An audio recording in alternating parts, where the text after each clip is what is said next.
Bonjour à toutes et à tous, ravi de vous retrouver sur Sport en France pour cette sixième et dernière étape avec un format particulier, mais toujours dans un cadre magnifique que je vous laisse apprécier. Un cadre magnifique, certes, mais des conditions particulières, comme vous pouvez le constater à l'image, du vent, de la pluie, du froid, mais rien n'arrête nos triathlètes.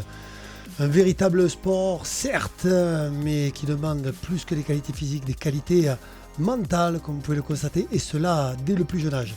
Donc je vous le disais, conditions particulières, format aussi original que vous retrouverez à l'occasion des Jeux Olympiques de triathlon, dont la France est l'une des favorites pour la médaille d'or. Vous appréciez les échanges d'avant-course entre triathlètes. On a aperçu Delphine, Aurélia, Hugo Gutiérrez, Thierry Samut, Franck et Hervé, le corps arbitral, Clarence, la leader du classement Master. Bref, de belles images et on va écouter la directrice générale, Carole Viala.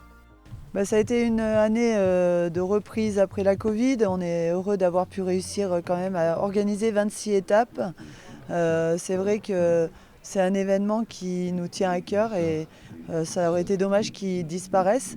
On a réussi grâce à notre partenaire principal, puisque la MGN nous a beaucoup aidé à passer l'année difficile d'interruption. Et cette année, beaucoup d'engouement sur les étapes enfants, où on a fait plus de 500 petits chaque fois qui sont venus s'initier au triathlon, découvrir le triathlon. On a déjà un gros savoir-faire en termes d'organisation d'événements itinérants depuis toujours. Ça a commencé avec le France Iron Tour il y a longtemps.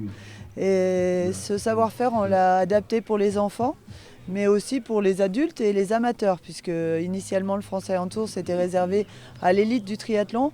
Aujourd'hui il y a l'élite encore, mais c'est surtout l'élite au service des petits. C'est vraiment l'objectif de cet événement, c'est de donner l'envie au plus grand nombre de se mettre au sport et au triathlon. Donc aux enfants bien sûr, mais aussi aux amateurs, et une mise en avant des jeunes. Tout ça, le but c'est de promouvoir le sport, la santé, à travers ce sport qui est un sport d'équilibre et qui est parfait pour se tenir en forme. On a croisé 12 000 enfants cette année quand même pour leur faire découvrir le triathlon. Ce qui est important, c'est qu'ils repartent très fiers d'être petits triathlètes. C'est une vraie incidence sur eux. On a beaucoup de retours avec des enfants qui se mettent derrière au sport alors qu'ils n'étaient pas forcément sportifs. Le triathlon, c'est un peu magique, c'est la discipline de l'homme de fer. Et puis, pendant les 7 jours enchaînés de triathlon, là, on a voulu mettre en avant les jeunes, les cadets notamment, et les équipes jeunes. Ça a commencé avec des équipes qui sont venues d'Île-de-France, avec des jeunes d'un peu aussi là, le sud de la France. Et tous, ils repartent avec vraiment de la joie, de la fierté, l'envie de revenir. Prendre le départ à côté de quelques grands élites, c'est jamais possible. Ça n'est possible que sur les routes du Fit Days MGN.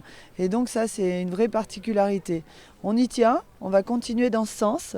On aura toujours des équipes élites, ça ne veut pas dire qu'on ne s'occupe pas de l'élite. L'élite est importante quand on veut aussi drainer le grand public. Et le choix de notre diffuseur Sport en France, c'est la même chose. On avait envie d'une chaîne qui soit dans les mêmes objectifs que nous, qui soit de faire du sport au plus grand nombre de Français. Et on a envie de grandir avec elle. Voilà.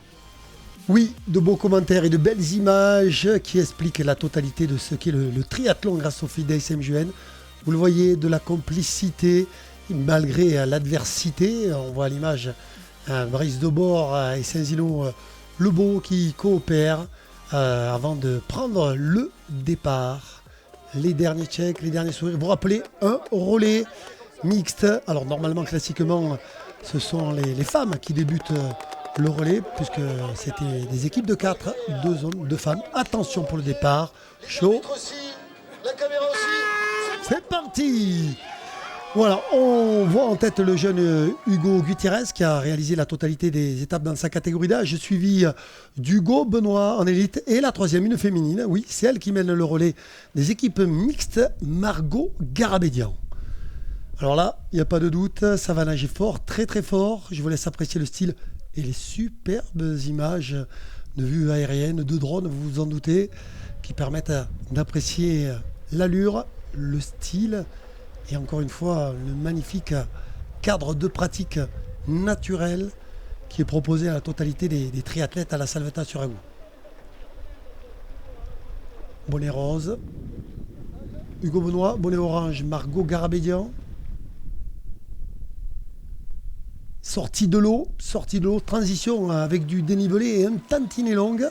Voilà, qui évite de prendre froid si besoin, mais qui demande de la concentration quand même, et qui permet aux triathlètes de prendre le temps d'enlever leur combinaison, et pourquoi pas, comme l'a fait Hugo, devant leur bonnet et leurs lunettes, ce que fait de suite au niveau des lunettes Sofia Prima, qui représente le team NGE, en tête du classement général, arborant le maillot vert de la MGN, et on aperçoit à l'image, en haut, Margot Garabédian, et qui la rejoint au parc juste derrière, Sofia Prima.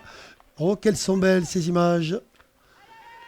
Et encore une fois, une explication entre ces deux dames sur la partie cycliste, alors que pour l'instant, nous avions Margot Garabédian qui profite de l'aspiration donnée par Hugo Benoît sur ce format qui autorisait le drafting, vous l'avez compris, et Sofia qui va faire son maximum pour revenir sur la partie cycliste avec une belle fréquence de pédalage, les mains en bas du guidon, avec un poste de pilotage. Va-t-elle poser une mine comme elle l'a fait sur les étapes précédentes? Oui, ça y est.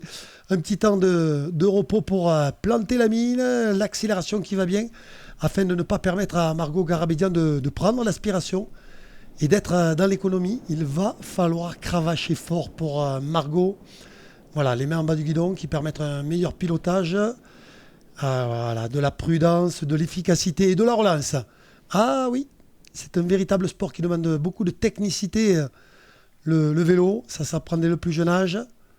Et vous constatez comme moi que le site de la Salvetat se prête totalement à la pratique de stages sportifs.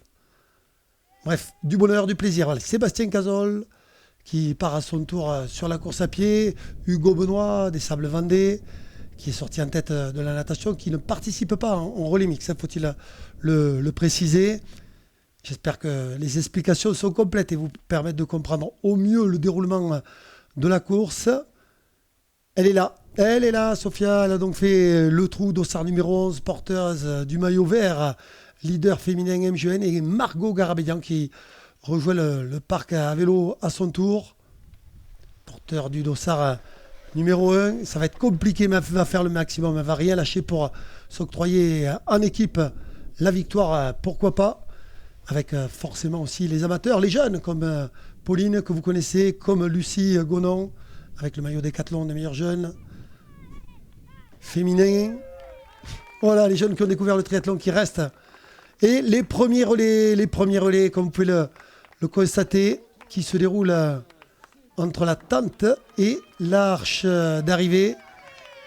Des relais mixtes pour les équipes qui participent en élite. Vous vous rappelez la bagarre entre le team NGE, c'est Mikita que vous avez à l'image, qui a pris un peu trop à gauche, puisque normalement il fallait partir à droite, ce que va vraisemblablement faire Brice Debord. Voilà, Brice ne se trompe pas, il a fait le bon repérage. Il va donc pouvoir prendre la bonne direction, la bonne ligne, la bonne trajectoire, et ainsi gagner quelques secondes. Ça va se jouer à très très peu de secondes, faut-il le rappeler. 4 coéquipiers, Mikita à la sortie de l'eau, 2 hommes, 2 femmes, en relais sur des distances très très courtes. Brice Debord à la chasse du team Volvic, à la chasse de Mikita du team NGE. Saint-Zino-le-Beau du Montpellier Triathlon que l'on retrouve à l'image. Allez, le maillot rouge. En l'occurrence, Mikita, le meilleur coureur à pied au départ, alors que Brice Debord là en point de mire et va se changer tout aussi rapidement que Mikita. Elle est là à la bagarre entre les deux équipes, le team Volvic et le team MGE. Ouh, il tire au gros Mikita. Vous l'avez vu? Là, d'entrée de jeu, alors qu'il sait qu'il y a une bosse, il n'hésite pas à mettre la grosse plaque. Et on apprécie la relance de Brice Debord qui va faire le maximum pour revenir rapidement. Bien posé sur la machine, belle fréquence de pédalage aussi pour Mikita. Vigilant, qui regarde loin, qui met les mains en bas des cocottes. Ah là, ça demande beaucoup de technicité que ce virage. Le terrain est trempé, humide, il faut à tout prix éviter la chute. Ah, ça relance. Ah, il n'y a pas de temps de répit là. Il faut être en prise permanente au niveau des virages, au niveau des dénivelés. Voilà. Ils se croisent, ce qui leur permet de prendre des repères, tout du moins à Brice, avant d'effectuer le demi-tour, d'attaquer la boucle. Comment va réagir Brice? Va bénéficier de l'aspiration. Allez, il y a fort à parier qu'il va attendre la côte, le moment opportun pour planter à son tour une mine. Ils sont coude à coude, côte à côte. Ah, partie stratégique là entre les deux hommes. Comment va réagir Brice de Bord? Ah, ça y est, il attaque. Il attaque. Elle est belle, elle est bien placée. Ah, c'est calculé ça. Il faut avoir, c'est sûr, de la stratégie en tête, comme quoi ça ne se joue pas uniquement sur l'aspect physique ou physiologique. Il y a un aspect stratégique, tactique. Et là, le maître en la matière, avec l'expérience qu'il a, c'est Brice de Bord. Ah, un petit peu de temps perdu là. Il s'y est mis à 2 reprises pour enlever le casque. Mikita le sait, il va falloir qu'il parte à fond d'entrée de jeu pour mettre sur pression Brice de Bord. Alors on va assister à mano. Voilà, il l'a en point de mire. Il peut régler son effort, savoir s'il revient de suite au risque de se mettre dans le rouge ou bien de revenir progressivement. Ils savent les distances qu'ils ont réalisées, ils connaissent le parcours. Il est revenu. Il est revenu le meilleur coureur. Mikita sur Brice de Bord. Mais on sait que Brice a de l'expérience. Donc il ne va pas se laisser compter. Le jeune Saint-Zino-le-Beau, le Montpellierin, toujours à fond. Ça y est, c'est fait. C'est fait sur une partie crossman, partie trail, qu'affectionne particulièrement Brice de Bord. Mais là, il semble qu'il ne puisse rien faire. Vous le voyez au mouvement de bras. Il y a de l'équilibre. Il faut avoir de l'équilibre. La puissance, ce n'est pas tout. La maîtrise. Et le dernier relais. Ça y est, le dernier relais donné à Mathilde Serrodon, la jeune de l'Île-de-France. Et à la bagarre juste derrière, c'est parti. Brice de Bord qui passe le relais à Aurélia Boulanger. Ça va être chaud. Ça va être très très chaud. Voilà, des 2 jeunes filles qui corrigent leur trajectoire pour passer du bon côté de la ligne d'eau mise en place. Oh, ça y est, c'est fait. Aurélia a rattrapé son retard au début de la natation pour finalement, on connaît sa faiblesse nautique, laisser partir Mathilde, qui a l'air en forme aujourd'hui. Je crois qu'elle apprécie particulièrement cette distance, du court, du très court, mais aussi le fait de pouvoir pratiquer en drafting. C'est tout du moins ce qu'elle nous disait la veille. On a la chance de pouvoir avoir les confidences de nos triathlètes sur ce tour à étapes. Une véritable particularité. Elle est là. Voilà, elle est là. Notre amie Aurélia Boulanger, qui va essayer de revenir au plus vite peut-être sur Mathilde Serrodon, qui va s'employer à faire le forcing. Elle affectionne le vélo, hein. Surtout quand c'est très très court comme ça. Aurélia qui tire gros, vous le voyez à la fréquence de pédalage, qui n'hésite pas à relancer, à s'appliquer. Elle va gérer son effort, Aurélia, elle le sait. C'est pas son tempérament de se mettre dans le rouge, c'est pas une véritable puncheuse. C'est plutôt un diesel, un turbo diesel pour être plus juste. Ça y est, c'est fait. La jonction. Et maintenant, Mathilde n'a plus qu'à se laisser mettre dans la roue.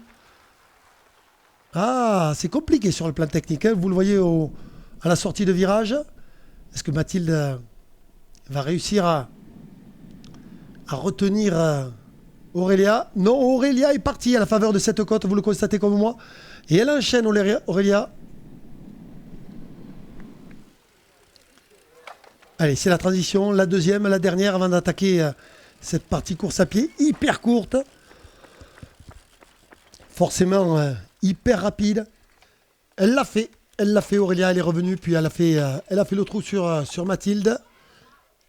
La distance en course à pied est courte. Va-t-elle réussir à maintenir son avance? On va le voir. Elle est là, Mathilde. Transition éclair, malgré son jeune âge. Vous me rappelez qu'elle fait partie de la Ligue Île-de-France. Elle n'a pas hésité à rejoindre le team NGE pour compléter cette équipe. Comment cela va-t-il se jouer entre les deux femmes, entre les deux équipes? Le team Volvic devant le team NGE avec Mathilde à la chasse. Oh, belle foulée. Elle attaque Mathilde, ça se voit. Ah, Aurélia, plus aérienne. Ça peut se jouer aussi sur la partie entraille qui demande beaucoup de technicité, d'être en prise avec le sol pour éviter la chute.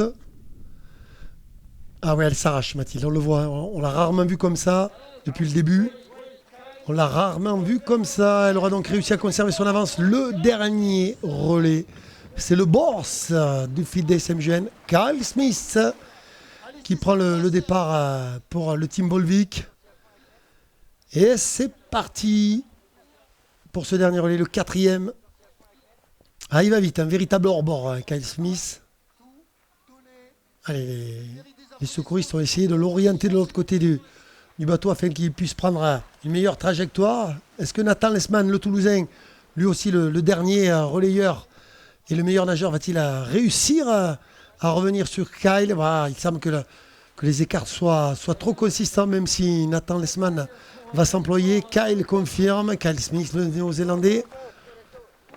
Transition, choix tactique, stratégique, voilà, pour avoir plus d'aisance pour courir jusqu'au parc à vélo. Eh bien, il a décidé d'enlever sa combinaison néoprène en sortant de l'eau. Kyle Smith, voilà, qui va attaquer sa spécialité maintenant, la partie cycliste. Lui qui a été jusqu'à présent un véritable rouleau compresseur. Et Nathan Lesman, porteur du maillot bleu de meilleur nageur, le Toulousain du TTM, à la chasse derrière. Kyle Smith qui enfile les chaussures, comme vous pouvez le constater. Ensuite, il a dû les serrer avant d'appuyer sur les pédales. Ah, il fait pas semblant, Kyle. Hein. On le voit à son rictus, à son faciès. On devine sa respiration. Haut de bosse pour Nathan, va attaquer une belle descente, lui aussi en poste de pilotage. Ils se croisent. Ils ont donc l'occasion de prendre des repères, savoir les écarts qui les séparent. Nathan qui va tout faire, hein, pourquoi pas, pour enlever cette dernière victoire qui semble s'offrir à Kyle, malgré la volonté, la persistance, l'abnégation de Nathan Lesman. On pose le vélo, on enfile les chaussures, on pose le casque sans le jeter, normalement pour pas trop se faire réprimander par le corps arbitral. Et c'est parti pour la course à pied en ce qui concerne Kyle. Voilà, regardez, la même gestuelle, le vélo et les chaussures, et on pose le casque. Nathan qui est plus appliqué, comme vous avez pu le constater, alors que l'on dépasse les amateurs. Ah oui, non, il n'y a pas de doute, il n'est pas fatigué. Il envoie le patron. Et Nathan qui se décourage pas, qui fait le job, comme l'on dit, en ce qui le concerne, qui va faire honneur à son équipe jusqu'au bout. Kyle Smith, cela sera donné avec le rictus, révélateur de l'intensité de l'effort, pour s'octroyer vraisemblablement la victoire dans quelques instants. C'est fait! Oh oui! Un véritable one-man show pour Kyle et pour le team Volvic qui s'octroie donc la victoire et la deuxième place pour le team NGE. Voilà donc les deux équipes élites qui auront donc régalé la totalité des concurrents et des spectateurs et des téléspectateurs, nous l'espérons, avec l'arrivée de Nathan Lesman sur la ligne d'arrivée. Regardez le respect entre les deux triathlètes. Beaucoup de respect, de fraternité malgré l'adversité. Et je vous laisse apprécier les résultats. Et vous allez pouvoir avoir les commentaires des deux équipes qui nous ont régalé, le team Volvic et le team NGE. C'était vraiment une super enchaînement de courses avec en terminant un beau relais, tout le monde s'est très bien battu, donc c'était une très belle semaine. Très fier de mon équipe, très fier de cette semaine. C'était vraiment un plaisir de retrouver la compétition, l'enchaînement des courses. Et puis c'est vrai qu'on a passé des très bons moments, des moments d'amitié. Puis on s'est quand même bien fait mal tous les jours, donc c'était plaisant. Et je tiens à féliciter Kyle quand même parce qu'il a animé et dominé la semaine. Donc vraiment bravo à lui et bon courage pour la suite de la saison. Today I pushed the relay really hard and I did it for the team. The team worked so hard all this week and I think it's been an amazing week with the team. They are such amazing people and it's been such a pleasure to spend the week with them and all of the team from the MGN Fit Days. It's been amazing. Dur sportivement, Mais humainement, on a passé de super moments et je reviendrai. Je suis arrivée un peu stressée. J'aurais bien aimé être un tout petit peu plus entraînée et un tout petit peu meilleure pour mon équipe, mais sinon je ne retiens que du positif. C'était très sympa cette semaine de partage. L'enchaînement des courses, j'appréhende un petit peu, mais finalement ça s'est plutôt bien passé, quoi. On a de quoi récupérer, c'est super bien fait, donc vraiment que du positif et je reviendrai l'année prochaine. I think that Fit Days is a very great competition. I thank for all organization and for all staff. It was 6 days for me, very difficult. Voilà, après cette présentation des deux équipes phares, eh bien, on va avoir le plaisir de découvrir les kids à l'occasion de la finale nationale MJEN 2021. Des enfants venus de toute la France après de nombreuses étapes où il y a eu des sélectionnés, vous le voyez, de tous âges, de tous genres, avec des experts, mais pas trop. Surtout des débutants. Je vous laisse apprécier ces images, si elles ne sont pas magnifiques, avec les ceintures qui leur ont permis de participer à la partie natation dans un cadre verdoyant avec du VTT, certes, pour faciliter la pratique et s'adapter aux circonstances, au cadre de la natation, du vélo et de la course à pied aussi pour les boutchous, pour les péquelettes. Je vous laisse apprécier la technique et les images et la joie. Oh, qu'ils sont beaux ces sourires. Qu'elles sont belles aussi ces images, ces foulées, accompagnées par les bénévoles de l'organisation, toujours bienveillants. Regardez-moi. Ah, ça, le sport pour tous, plus qu'un slogan, des réalités. Et cela, c'était cette année depuis début juin, sur la totalité des étapes de ce Fit Days MJEN, aux 4 coins de la France, pour finalement venir ici, à la Salvetat-sur-Agout, dans l'Hérault, tous certes se confronter, mais surtout se rencontrer, échanger, et toujours accompagnés par les bénévoles. Comme les plus grands, comme les amateurs, comme l'élite, qu'ils auront le plaisir d'ailleurs de retrouver sur le podium, et qu'ils auront le plaisir de côtoyer aussi une fois la ligne d'arrivée franchie.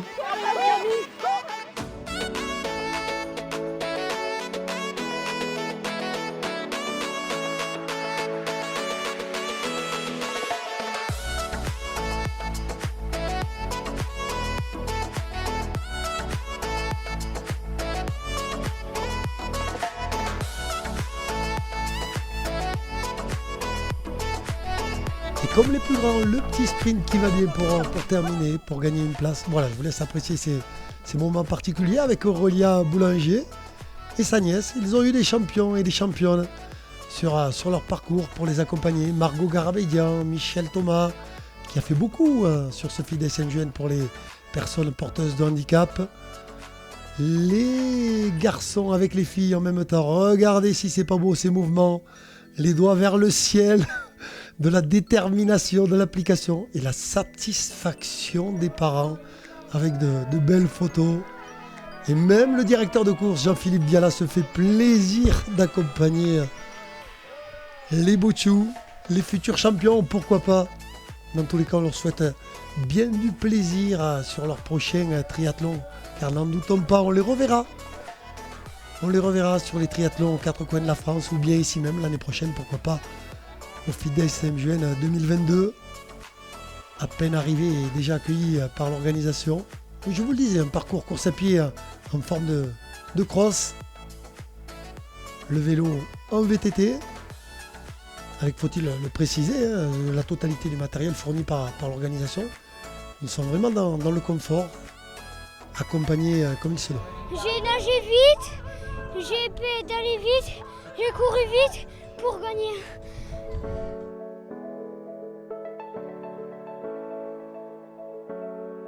Vous avez apprécié les commentaires de cette jeunesse qui découvrait ou redécouvrait le triathlon et pourquoi pas ce site, alors qu'on va, pour être complet, vous parler du triathlon format M avec plus pratiquement ou presque 200 participants sur ce format, 1 km 500 de natation, 40 km de vélo, 9 km de course à pied. Une course qui va permettre d'octroyer le titre de champion régional d'Occitanie. On a pu apprécier en première position Nathan Lesman, ce n'est pas une surprise. En deuxième, Saint-Zino-le-Beau. Et en troisième position, Kyle Smith. Alors qu'à l'image, nous avons un autre Toulousain du TTM, en l'occurrence Thomas. Allez, il me semble que c'est Gladys, encore une Toulousaine, qui mène le bal sur la partie cycliste. Les tenues de Toulouse à l'honneur, qui font partie de l'élite du triathlon français, participant aux étapes de Grand Prix de première division de la Fédération française de triathlon. Thomas Théophili est le vainqueur. Encore une fois, il n'aura rien laissé à son adversité de boss, Kyle Smith. Oh, il s'en est fallu de peu. Il a fait du bon travail. Il s'octroie la deuxième place, vice-champion d'Occitanie, le Toulousain Nathan Lesman. Et Gladys, que l'on retrouve, qui prend le chouchou, signe qu'elle a effectué la première boucle. Fiona Cornet, la Montpelliéraine. Et Gladys qui s'octroie la victoire, sourire aux lèvres. Belle course pour Gladys. À la seconde place, Fiona Cornet. Et ensuite, on va apprécier la troisième place. Oh yeah! Le jump d'Aurélia Bourlanger. Rappelez que sur cette course, il y avait bien sûr de nombreux amateurs, mais se sont fait un plaisir de participer, Kyle, Saint-Zino. Dans tous les cas, un grand merci à nos amis de Chlorophylle Production et de l'équipe de Franck, avec à la réalisation Maxence, accompagné de Léo, aux habillages Caroline, et pour ces superbes images, Jérémy, Sylvain, Romain, sans oublier les vues du ciel by Antoine. Bref, une belle équipe de choc pour des images de qualité, en espérant vous retrouver sur Sport en France. Merci de votre attention. Bonne journée, au plaisir.